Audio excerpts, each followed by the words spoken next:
فقال لي رسول الله صلی اللہ علیہ وسلم، اللہ کے رسول صلی اللہ علیہ وسلم نے مجھے حکم فرمایا، اختر منہن اربع، ان 5 بیویوں میں سے 4 بیویوں کا انتخاب کر لو، یعنی 4 بیویاں اپنے پاس رکھ سکتے ہو، 5 بیویاں اپنے پاس نہیں رکھ سکتے۔ اسی طرح حدیث مبارکہ سے بھی ثابت ہے کہ 1 سے زائد نکاح کر سکتے ہیں۔ ترمذی شریف، ابو داؤد، نسائی، ابن ماجہ شریف، سیاست کی ان کتابوں کے اندر یہ روایت موجود ہے۔ عن ابن عمر رضی اللہ عنہما قال اسلم غیلان بن سلمة الثقفی وَلَهُ 10 نسوة فی الجاہلیہ۔ عبداللہ بن عمر رضی اللہ تعالی عنہما سے روایت ہے، انہوں نے فرمایا غیلان بن سلمہ ثقفی جب ایمان لے آیا، جب کلمہ پڑھ کر مسلمان ہوا، وَلَهُ 10 نسوة، اس کے پاس 10 بیویاں تھیں، فی الجاہلیہ، یعنی ایمان لانے سے پہلے، کلمہ پڑھنے سے پہلے اس نے 10 نکاح کیے ہوئے تھے۔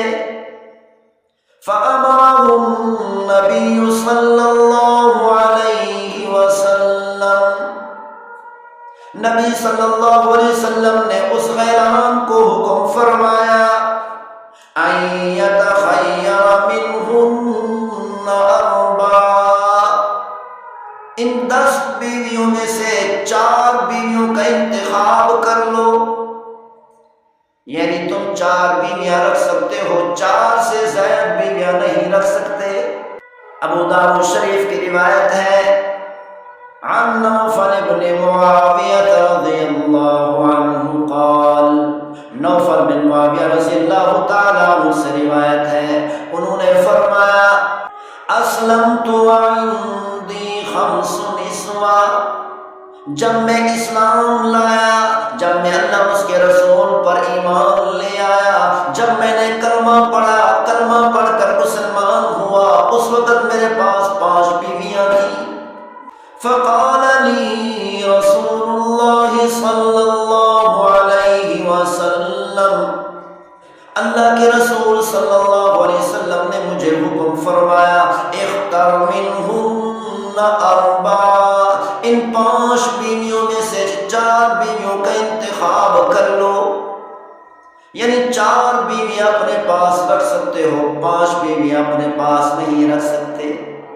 ان احادیث مبارکہ سے بھی ثابت ہے کہ اللہ کے رسول صلی اللہ علیہ وسلم نے 1 سے زائد 4 بیویوں تک نکاح کرنے کی اجازت عطا فرمائی، 1 سے زائد 4 نکاح کرنے کی اجازت عطا فرمائی۔